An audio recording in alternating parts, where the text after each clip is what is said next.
dá seu 110%. O problema maior é começar a atividade. Tipo, putz, eu tenho que estudar, tô muito cansado. Senta, fala, o mínimo que eu tenho que estudar todos os dias é 10 minutos. Eu tenho certeza que se você sentar para estudar 10, vai sair pelo menos 1 hora. Pressiona, colocou o colar cervical, não precisa estender, rodar, não deixa de se sufocante. É entrar pelo centro e fazer um... Muito bom, Alejandra, gostei.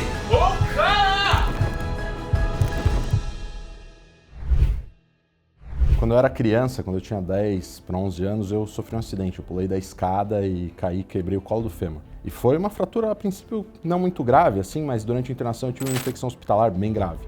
Por uma bactéria anaeróbia, tive um quadro de sepse, eu fiquei basicamente 6 meses de cama, dos quais 3 foi dentro do hospital. E até a amputação foi cogitada para a perna por conta da infecção. Eu queria ser piloto de avião antes, né? E aí depois da internação eu falei, eu gostei disso aqui, acho que eu vou ser médico. E aí, desde então, eu desejo ser médico. Você vai esmiuçar o sintoma principal, depois disso você vai perguntar coisas relacionadas a esse sintoma principal, que no nosso caso é febre, e depois você vai perguntar sobre antecedentes relevantes. Durante a faculdade, eu nunca fui um cara que estudava pra caramba, assim. Eu tinha o hábito de estudar principalmente de véspera. E minha preparação para a residência não foi muito diferente disso. Tanto para a prova de acesso direto, como depois para a prova de R+, eu peguei firme assim 3 meses, 2 meses antes da prova. Mas aí eu estudava com afinco, era 5, 6 horas por dia, sentava, não me levantava da cadeira, eu levantava eventualmente para tomar uma água e tal. Mas de modo extensivo, não era tão bom assim meu estudo. Eu sou um cara mais de estudar as coisas de véspera, mais em cima da prova. Eu já decidi pela cirurgia plástica no 3º semestre de faculdade, né? Eu queria ser ortopedista quando eu ingressei na faculdade por conta do meu problema. Mas aí, quando eu sempre gostei de frequentar hospital, sempre fui metido, né? Mesmo no começo da faculdade, a gente ia fazer isso. O que acontece é que eu comecei a ver as coisas de ortopedia e falei, acho que isso aqui não é muito pra mim, não. E aí eu entrei na liga de plástica. Eu falei, putz, eu gostei desse negócio. A primeira aula da liga era uma reconstrução de mama com latíssimo do dorso. Aí eu falei, nossa, isso é muito legal. E aí eu decidi por plástica, no 3º semestre da faculdade, e assim foi.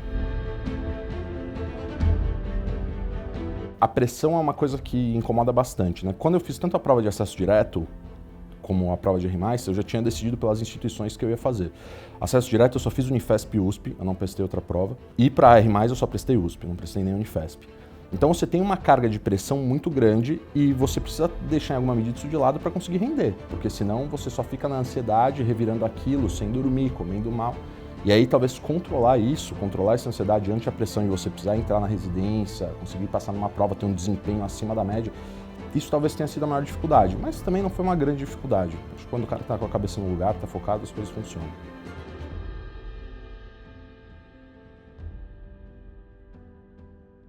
Desistir? Eu pensei em desistir quando eu estava na residência de cirurgia geral, né? Putz, eu tinha um amigo meu que era roleiro, cara, Caio. A gente roda numa panela de 4. E esse cara era tudo, não, esquema, vamos bisurar. Tem um estágio no HC que a gente chama parede. E aí, a parede, como é que funcionava? Você fazia o estágio da parede de dia e uma vez, a cada, 4 dias, você dava um plantão. Aí esse Caio chegou com a seguinte ideia, ele falou, não, vamos bisurar todo mundo, a gente já mata todos os plantões noturnos uma semana só. Tá bom, pra quê? Sem dormir, uma semana inteira dando plantão noturno, o primeiro contato que o cara tem com o PS do Hospital das Clínicas, lá aparece a faixa de gás, maca pra tudo quanto é coisa, um movimento gigantesco na porta. Eu falei, cara... Ali pelo segundo dia me bateu, eu falei, meu Deus, o que eu tô fazendo aqui? Aí depois o cara começou a se ambientar, comecei a me ambientar, eu falei, cara, acho que tudo bem. Mas ali pelo segundo dia, nesse esquema do virado, terceiro dia, putz, que eu tava no pico, assim, do estresse, eu falei, nossa senhora, eu não sei o que eu tô fazendo aqui. Mas depois passou. Foi o único momento que eu pensei em largar a mão. Eu sempre usei resumo e slide. Eu nunca fui um cara de ler o material inteiro. Eu lia o material inteiro quando era um tópico que eu não tinha muita noção. Então, quando era algo que eu via que eu estava totalmente perdido, eu li o material. Do contrário, eu vi slide, ou então via resumo que eu mesmo tinha feito ali ao longo da faculdade e tal. E aí era a minha forma de estudar. Assistir aula. Eu assistia também quando eu não tinha muita noção do tema, né? Aí eu via a aula inteira e li o material. Mas quando era alguma coisa que eu já estava ambientado, que eu tinha um desempenho razoável quando eu estava resolvendo ali as questões, eu falava, não, isso aqui eu vou estudar só pelo resumo e ver eventualmente os slides daquele tópico. E era assim que eu estudava. Quando eu estava estudando por acesso direto, tem que fazer muita questão, uma carga gigantesca de questão. Esquece essa história de fazer o perfeito, tipo, tenho que ler o livro inteiro, assistir a aula inteira, fazer... Não funciona assim. Acho que o estudo tem que ser direcionado para as coisas onde você tem mais dificuldade, menos dificuldade. Tem que ser uma coisa que funcione de forma personalizada. Esquece querer fazer as coisas na CNTP, ler todo o material, todos os vídeos. Assim, você pode até conseguir, mas vai te tomar um tempo gigantesco e não vai ser o melhor para a sua produtividade. Tem formas mais eficazes para estudar. Então, acho que é focar nos seus principais pontos de dificuldade e, nesse sentido, estudar de uma forma mais extensiva, mas as coisas que você já tem uma boa base, resolver questão, eventualmente ver as coisas, os detalhes ali que você se esqueceu, não lembrou, resumo. Acho que isso tudo tem que ser direcionado. Não esquece de tentar fazer tudo da forma mais extensiva possível. Acho que isso é perda de tempo. Por mais que a gente estude, se prepare e faça a prova, ninguém chega na saída da prova e fala, pô, destruí, vou passar com certeza. O cara sempre fica cabreiro, né? E aí quando saiu o resultado eu fiquei muito feliz, assim, uma felicidade gigantesca. Talvez maior do que de quando eu passei no vestibular de medicina.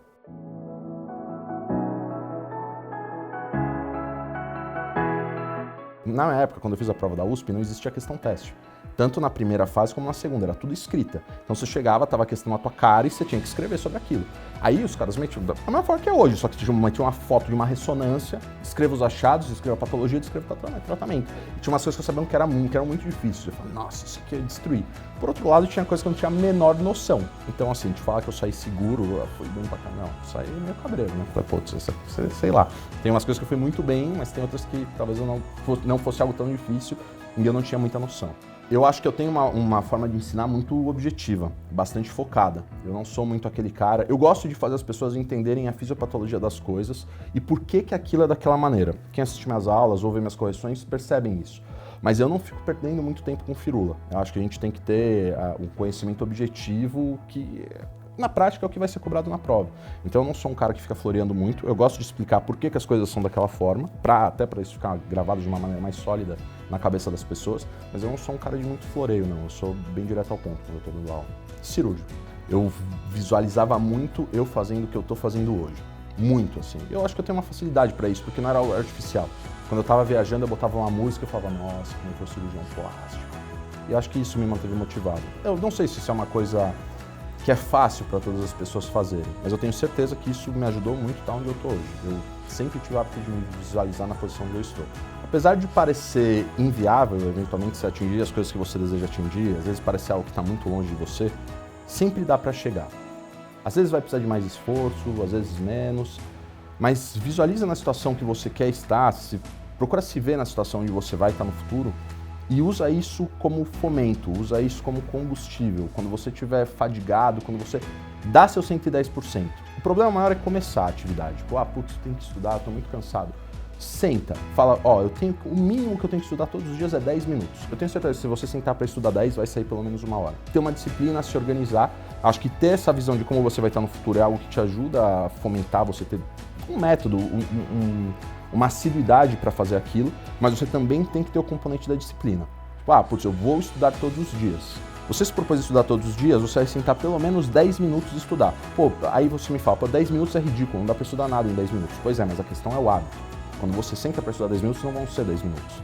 Mas se o seu cérebro está pensando só nos 10 minutos, você não tem o cansaço prévio e você senta para estudar. E aí sai.